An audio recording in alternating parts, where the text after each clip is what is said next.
Hello friends, मेरा नाम है यश अग्रवाल और मैं आज आपको फिजिक्स के 11वीं क्लास के लिए कुछ बहुत ही मोस्ट इम्पोर्टेंट क्वेश्चंस आपको आज बताऊंगा। क्योंकि कोरोना काल है इसलिए ज़्यादा बच्चों की पढ़ाई हो नहीं पाई है, तो इसलिए मैं आपको ये मोस्ट इम्पोर्टेंट क्वेश्चंस बता रहा हूँ।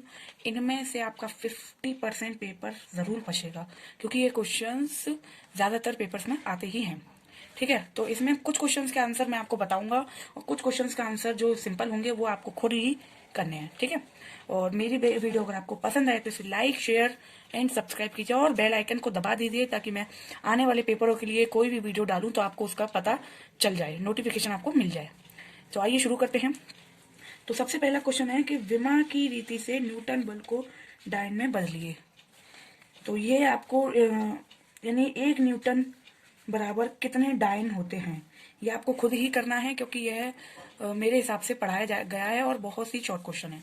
तो दूसरा क्वेश्चन है हमारा फ्रेंड्स, उन ऊर्जा संरक्षण का नियम लिखिए। ऊर्जा संरक्षण का नियम, ये बहुत ही इंपॉर्टेंट क्वेश्चन है, ये पेपर में ज्यादातर आता ही आता है। तो इसका आंसर मैं आपको बताता हूँ, ये है इसका आंसर, ऊर्जा ऊर्जा संरक्षण का नियम। ऊर्जा ना तो उत्पन्न की जा सकती है और ना ही नष्ट की जा सकती है। केवल ऊर्जा का एक रूप से दूसरे रूप में रूपांतरण हो सकता है। बस आप इतना ही लिख दीजिए। और अगर इसका उदाहरण पूछे तो ये लिख सकते हैं आप, अर्थात जितनी ऊर्जा किसी एक रूप में लुप्त होती है तो ठीक उतनी ही ऊर्जा अन्य रूपों में प्रकट हो जाती है। अतः विश्व में संपूर्ण ऊर्जा का परिमाण सदैव स्थिर रहता है। यही ऊर्जा संरक्षण का सिद्धांत या नियम है। ठीक है, ये बहुत इंपॉर्टेंट है। इसमें एक इसका उदाहरण ये है, जब कोई पिंड गुरुत्व के अंतर्गत मुक्त रूप से गिरता है तो उसके पथ के प्रत्येक बिंदु पर पिंड की कुल ऊर्जा नियत रहती है। ठीक है, तो ये था हमारा एक बहुत ही इंपॉर्टेंट क्वेश्चन, ऊर्जा संरक्षण का नियम। अब आपको मैं दूसरा और क्वेश्चन बताता हूँ। तीसरा क्वेश्चन है फ्रेंड्स हमारा, रेखीय संवेग संरक्षण का नियम लिखिए। ये भी इंपॉर्टेंट क्वेश्चन है। इसका उत्तर मैं आपको दिखा देता हूँ। इसका उत्तर है फ्रेंड्स, किसी विलगित निकाय, यह है इसका उत्तर, किसी विलगित निकाय का कुल रेखीय वेग संरक्षित रहता है। या दूसरे शब्दों में आपसे कह दिया जाए, यदि किसी निकाय पर कार्यरत कुल बाह्य बल शून्य हो तब निकाय का कुल रेखीय संवेग नियत रहता है। यह रेखीय संवेग संरक्षण का नियम है। ठीक है, हमारा फ्रेंड्स फोर्थ क्वेश्चन है, चाल तथा वेग में अंतर बताइए।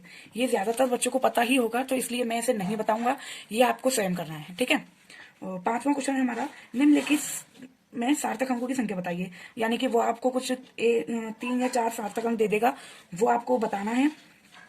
या वो आपसे कह सकता है सार्थक अंक से क्या तात्पर्य है या सार्थक अंक क्या होते हैं। तो इसका आपको उत्तर लिखना है, सार्थक अंक किसी राशि की माप में वे अंक जो मापक यंत्र की यथार्थता के अंतर्गत उस राशि के मान को व्यक्त करते हैं, सार्थक अंक कहलाते हैं। ठीक है, ये आप लिख सकते हैं सार्थक अंक की परिभाषा। या आपको वो इस तरीके से क्वेश्चन दे देगा, सार्थक अंक की संख्या बताइए। आपको 4 या 5 जो 3 सार्थक अंक देगा, उसमें आपको बतानी होगी कि इनमें कितनी सार्थक अंक संख्या है। ठीक है, इसमें जैसे पहले वाले में कितनी सार्थक अंक है, 3, वो 5, क्योंकि इसमें ये दी हुई है, इसमें क्या दिया हुआ है, इकाई दी हुई है। अगर यहाँ इकाई नहीं होती, इसमें सिर्फ 2 सार्थक अंक होते। ठीक है, और इसमें कितने सार्थक अंक है, 3, क्योंकि पॉइंट के बाद का शून्य और पॉइंट से पहले का शून्य काउंट नहीं होता सार्थक अंक में। और इसमें भी हमारी फिर कितनी हुई, 4 संख्या, क्योंकि वही पॉइंट के बाद का नहीं होगा, इसमें 1। ठीक है, तो हमारा नेक्स्ट इंपॉर्टेंट क्वेश्चन है विमीय सूत्र।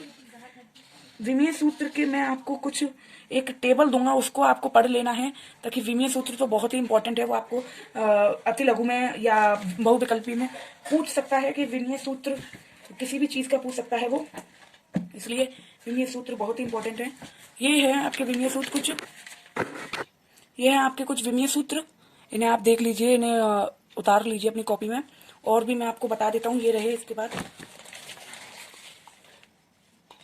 ये रहे विमीय सूत्र कुछ।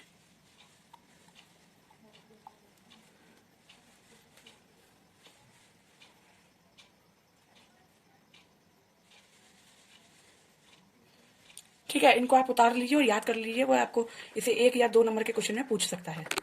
तुम्हारा अगला क्वेश्चन, 7वां जो क्वेश्चन है वह है त्वरण किसे कहते हैं, इसका मात्रक भी बताइए। तो ये मैं आपको जल्दी से बताता हूँ।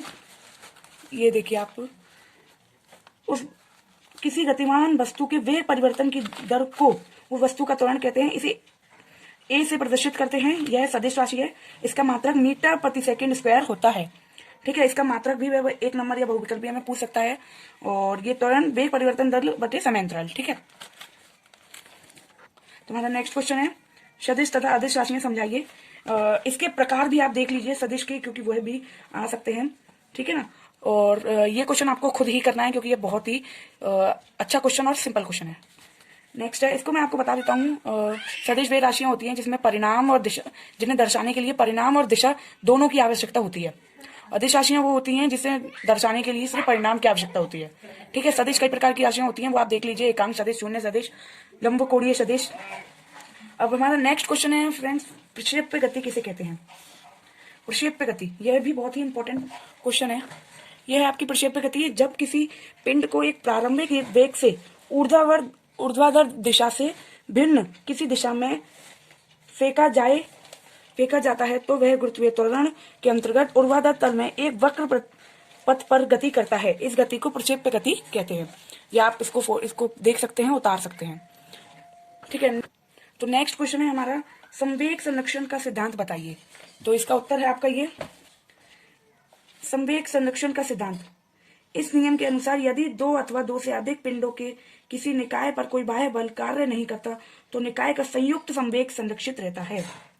यदि 2 या 2 से अधिक पिंडों के किसी निकाय पर कोई बाह्य बल कार्य नहीं करता तो उसका निकाय का संयुक्त संवेग संरक्षित रहता है। ठीक है, यह आपका संवेग संरक्षण का नियम।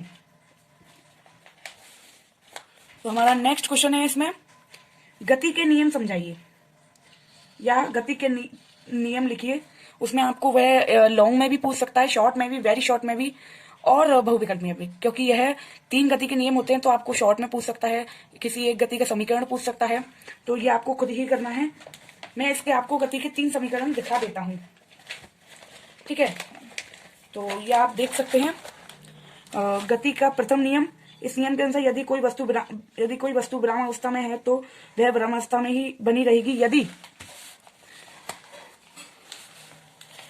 यदि वह सरल रेखा में एक समान वेग से चल रही है तो वह उसी प्रकार चलती रहेगी जब तक उस पर कोई बाह्य बल लगाकर उसमें वर्तमान अवस्था में परिवर्तन ना किया जाए। इसे गैलीलियो का नियम या जड़त्व का नियम भी कहते हैं।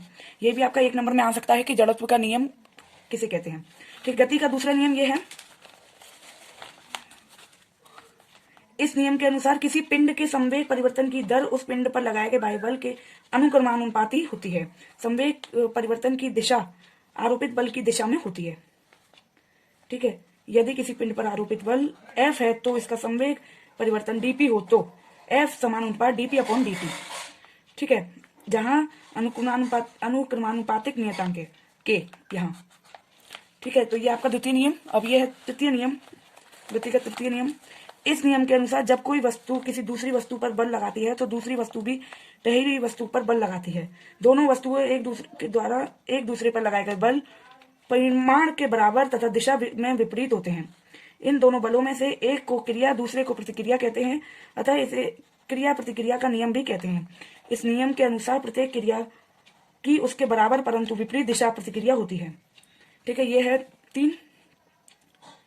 तो ये है आपका गति के तीनों नियम। और अगर आपसे संवेग संरक्षण का नियम पूछे या गति का नियम पूछे तो आप ये बता सकते हो। और हमारा नेक्स्ट क्वेश्चन है, सीमांत घर्षण के नियम लिखिए। ये आपका लॉन्ग क्वेश्चन या लघु क्वेश्चन, लघु जिसे कहते हैं, वो हो सकता है। इसका मैं आपको उत्तर बता देता हूं। सीमांत घर्षण के नियम लिखिए। ये आपका दीर्घ में या लघु में आ सकता है, शॉर्ट में नहीं आएगा। ये है आपका इसका उत्तर। सीमांत घर्षण बल का मान संपर्क में रखे पृष्ठों की प्रकृति तथा उनके खुरदरेपन पर निर्भर करता है। यह पृष्ठों के आकार व उनकी आकृति जैसे क्षेत्रफल पर निर्भर नहीं करता। दूसरा, यदि दिए गए पृष्ठों के लिए घर्षण बल संपर्क पृष्ठों के स्पर्श रेखीय अथवा समांतर होता है तथा घर्षण बल उस दिशा के विपरीत में उत्पन्न होता है जिस दिशा में कोई वस्तु गति करने के लिए प्रेरित होती है। और तीसरा, दिए गए पृष्ठों के लिए सीमांत स्थैतिक घर्षण बल Fs अभिलंब प्रतिक्रिया आर के अनुक्रमानुपाती होता है। अर्थात ये आपका यहाँ दिया हुआ है, जहां यूएस अनुक्रमानुपाती नियतांक है, इसे स्थैतिक घर्षण गुणांक कहते हैं। ये इंपॉर्टेंट क्वेश्चन है, ये आ सकता है पेपर में। ये देखिए, जैसा कि आप यहाँ देख सकते हैं 2013 और 11 के पेपर में आया था।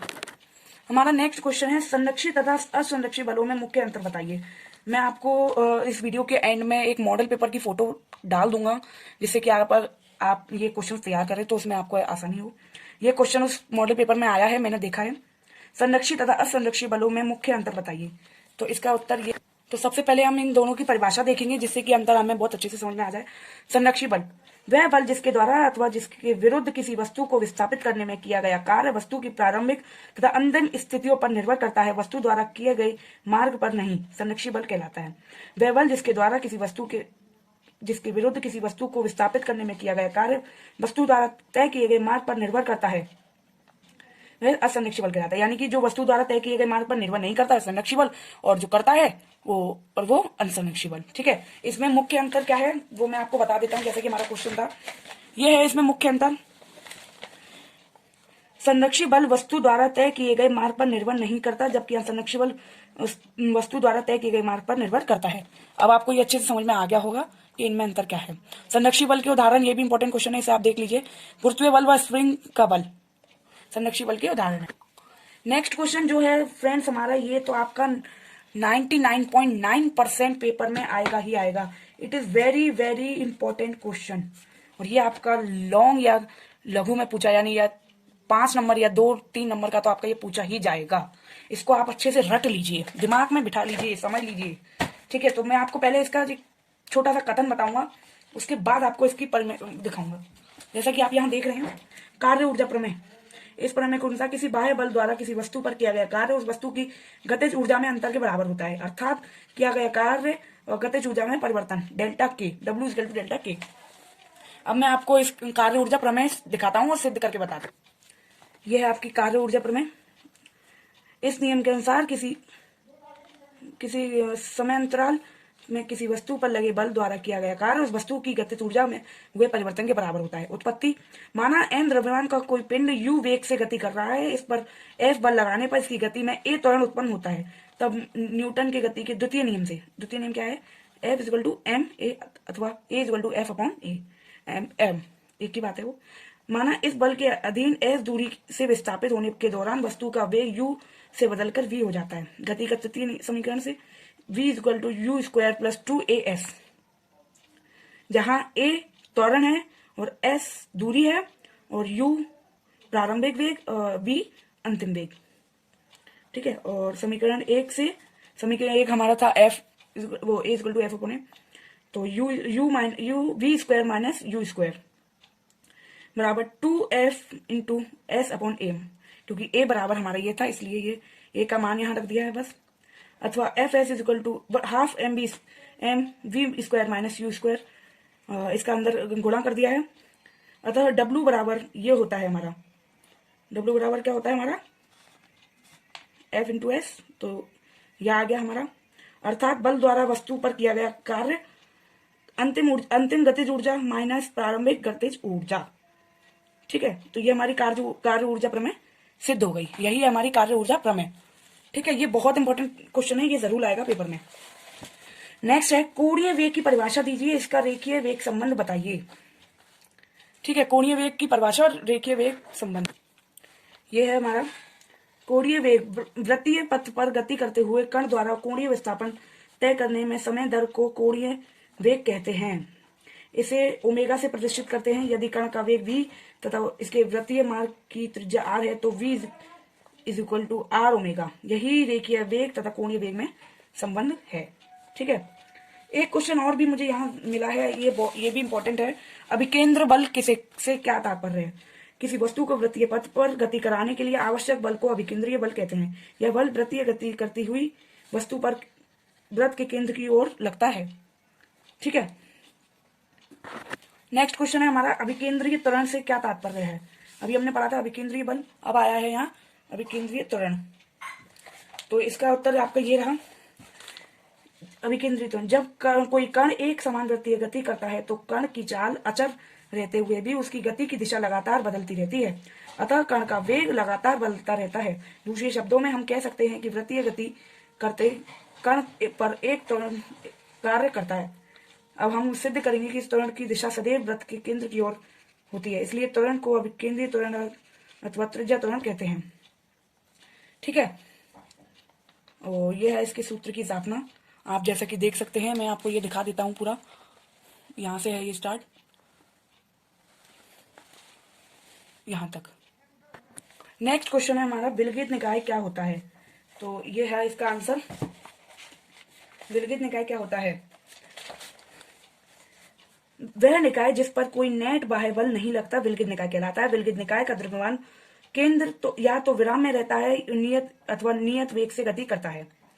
ठीक है, और हमारा नेक्स्ट क्वेश्चन है, कोणीय गति के तीन समीकरणों को लिखिए या घूर्णन गति के समीकरण लिखिए।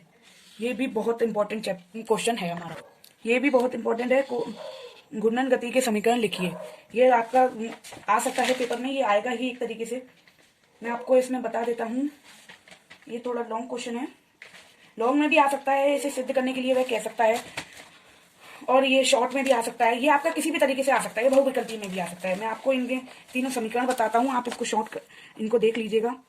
कोणीय गति के निम्नलिखित तीन समीकरण है, ये है आपका। जो आपके गति के समीकरण होते हैं उन्हीं में बस ये आपको ये चेंज करना है। जहां प्रारंभिक वेग होता है वहां आपको प्रारंभिक कोणीय वेग लिखना है। जहां कोणीय त्वरण होता है, मतलब जहां त्वरण होता है गति के समीकरण में, वहां आपको कोणीय त्वरण करना है, और जहां विस्थापन होता है वहां थीटा करना है, कोणीय विस्थापन करना है। और जहां टी अंतिम कोणीय अंतिम वेग होता है वहां अंतिम कोणीय वेग करना है, बस। बाकी आपको पूरे गति के समीकरण उतारने हैं। ठीक है, ये है आपके कोणीय गति या घूर्णन गति के समीकरण। नेक्स्ट क्वेश्चन है हमारा, कोणीय संवेग की परिभाषा देते हुए कोणीय संवेग संरक्षण का नियम लिखिए। या फिर ये दो तरीके से क्वेश्चन आ सकता है, या तो कोणीय संवेग की परिभाषा देते कोणीय परिभाषा दीजिए, या कोणीय संवेग संरक्षण का नियम लिखिए। ठीक है, तो इसका उत्तर है ये आपका। कोणीय संवेग क्या होता है? यदि कोई पिंड किसी अक्ष के परितः घूर्णन गति कर रहा है तो पिंड के कणों के रेखीय संवेग के घूर्णन अक्ष के परितः अगुणों के योग का योग उस पिंड का उस अक्ष के परितः कोणीय संवेग कहलाता है। इसे जे से प्रदर्शित करते हैं। कोणीय संवेग का मात्रक किलोग्राम मीटर स्क्वायर प्रति सेकंड या जूल माइनस सेकंड होता है, और यह है इसका सिद्धांत। इस नियम कोणीय संवेग संरक्षण का सिद्धांत, इस सिद्धांत के अनुसार यदि किसी अक्ष के परितः घूर्णन करते किसी पिंड पर कोई बाह्य बलागुण नहीं लगा है तो पिंड का उस अक्ष के परितः कोणीय संवेग संरक्षित रहेगा, अर्थात J = I ओमेगा बराबर नियतांक।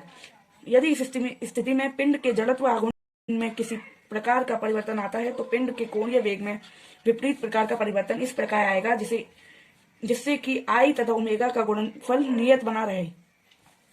जड़त्व आघूर्ण क्या होता है ये भी मैं आपको बता देता हूँ। जड़त्व आघूर्ण किसी ये रहा, जड़त्व आघूर्ण उस पिंड का वह गुण है जिसके कारण पिंड अपनी एक समान घूर्णन की अवस्था अथवा विनाश में किसी प्रकार का परिवर्तन का विरोध करता है। ठीक है, तो हमारा दूसरा इंपॉर्टेंट क्वेश्चन है, केपलर के ग्रहों की गति संबंधी नियम लिखो। इसका उत्तर है आपका ये, केपलर के नियम ग्रहों की गति के संबंधित तीन नियम हैं। प्रथम नियम कक्षाओं का नियम। प्रत्येक ग्रह सूर्य के चारों ओर एक दीर्घावृत कक्षा में परिक्रमण करता है जिसके एक फोकस पर सूर्य होता है। द्वितीय क्षेत्रफलीय चाल का नियम। किसी भी ग्रह को सूर्य से मिलाने वाली काल्पनिक रेखा समान समांतरालों में समान क्षेत्रफल तय करती है, अर्थात ग्रह की क्षेत्रफलीय चाल नियत रहती है।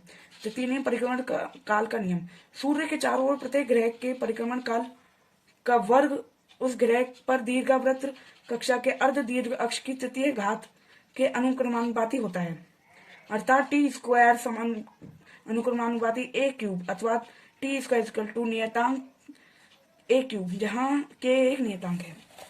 ठीक है, नेक्स्ट है हमारा, पलायन वेग से आप क्या समझते हैं? पलायन वेग से आप क्या समझते हैं? इसका उत्तर यह है। इसका उत्तर, पलायन वेग वह न्यूनतम वेग जिस किसी पिंड को पृथ्वी तल से ऊपर फेंकने पर वह पृथ्वी के गुरुत्वीय क्षेत्र से बाहर निकल जाए और पृथ्वी पर कभी वापस लौट कर ना आ सके, पिंड का पलायन वेग कहलाता है। पृथ्वी तल पर पलायन वेग का मान 11.2 किलोमीटर प्रति सेकंड होता है। नेक्स्ट हमारा इंपॉर्टेंट क्वेश्चन है, प्रतिबल तथा दाब में अंतर बताइए। किसी वस्तु के एकांक पृष्ठ क्षेत्रफल पर लगने वाला बाह्य बल को दाब कहते हैं, जबकि प्रतिबल वस्तु के एकांक क्षेत्रफल पर क्रिया करने वाला आंतरिक प्रतिक्रिया बल है। दाब सदैव पृष्ठ पर अभिलंबित क्रिया करता है, जबकि प्रतिबल अभिलंबित अथवा स्पर्श रेखा दोनों प्रकार से क्रिया करता है। हमारा नेक्स्ट क्वेश्चन है हमारा प्रत्यास्थता संबंधी हुक का नियम लिखिए। हुक का नियम, इस नियम के अनुसार लघु विकृतियों के लिए पदार्थ पर कार्यरत प्रतिबल उसमें उत्पन्न विकृति के अनुक्रमानुपाती होता है। हमारा नेक्स्ट है पॉइसन अनुपात क्या है। प्रत्यास्थता की सीमा में पार्श्व विकृति तथा अनुदैर्ध्य विकृति के अनुपात को पॉइसन अनुपात कहते हैं। इसे इस साइन से प्रदर्शित करते हैं, पार्श्व विकृति बटे अनुदैर्ध्य विकृति। तो हमारा नेक्स्ट बहुत ही मोस्ट इंपॉर्टेंट है, ये आपका पेपर में 199% आता ही आता है पेपर में। इसको आप देख लीजिए। यंग प्रत्यास्थता गुणांक की परिभाषा लिखिए। यंग प्रत्यास्थता गुणांक की परिभाषा आपकी इस प्रकार है। प्रत्यास्थता की सीमा के अंदर किसी वस्तु में उत्पन्न अनुदैर्ध्य प्रतिबल तथा उसके संगत उत्पन्न अनुदैर्ध्य विकृति के अनुपात को वस्तु के प्रत्यास्थ का यंग प्रत्यास्थता गुणांक कहते हैं। इसे वाई से प्रदर्शित करते हैं। वायु अनुदैर्ध्य प्रतिबल बटे अनुदैर्ध्य विकृति। यदि एल लंबाई तथा ए अनुप्रस्थ क्षेत्रफल वाले तार पर लंबाई की दिशा एफ बल लगाने से लंबाई में वृद्धि एल हो, तो अनुदैर्ध्य प्रतिबल F equal to M A, अनुदैर्ध्य विकृति L equal to L. Young प्रत्यास्थता गुणांक F upon M A upon L upon A L. तो इसे करने पर F L upon A L, इसका मात्रक पास्कल अथवा न्यूटन प्रति मीटर स्क्वायर तथा विमीय सूत्र एम एल -1 टी की पावर -2 है। ये हमारा बहुत ही इंपॉर्टेंट क्वेश्चन है, ये पेपर में आता ही आता है। यंग प्रत्यास्थता गुणांक की परिभाषा लिखिए। प्रत्यास्थता की सीमा के अंतर्गत किसी वस्तु में उत्पन्न अनुदैर्ध्य प्रतिबल तथा उसके संगत उत्पन्न अनुदैर्ध्य विकृति के अनुपात को उस वस्तु के पदार्थ का यंग प्रत्यास्थता गुणांक कहते हैं। इसका मात्रक पास्कल अथवा न्यूटन प्रति मीटर स्क्वायर है। इसका विमीय सूत्र एम एल की पावर -1 टी की पावर -2 है। नेक्स्ट क्वेश्चन है हमारा आयतनात्मक प्रत्यास्थता गुणांक की परिभाषा लिखिए। प्रत्यास्थता की सीमा के अंदर वस्तु में उत्पन्न अभिलंब प्रतिबल तथा आयतन विकृति के अनुपात को वस्तु के पदार्थ का आयतनात्मक प्रत्यास्थता गुणांक कहते हैं। इसे बी से प्रदर्शित करते हैं। नेक्स्ट क्वेश्चन हमारा दृढ़तम गुणांक से क्या तात्पर्य है, इसका मात्रक लिखिए। लघु विकृति के लिए वस्तु के स्पर्श रेखीय प्रतिबल तथा अपरूपण विकृति के अनुपात को वस्तु के पदार्थ का दृढ़ता गुणांक कहते हैं। इसे एन ग्रीक अक्षर ईटा से प्रदर्शित करते हैं। दृढ़ता गुणांक ईटा बराबर एफ अपॉन 8 थीटा। इसका एसआई मात्रक न्यूटन प्रति मीटर स्क्वायर है। नेक्स्ट क्वेश्चन है तरल दाब तथा का पास्कल नियम लिखिए। ये भी बहुत ही इंपॉर्टेंट क्वेश्चन है, ये भी आपका पेपर में आता ही आता है। ये थोड़ा लॉन्ग है, आप देख लीजिए इसको, दीर्घ में आ सकता है ये आपको।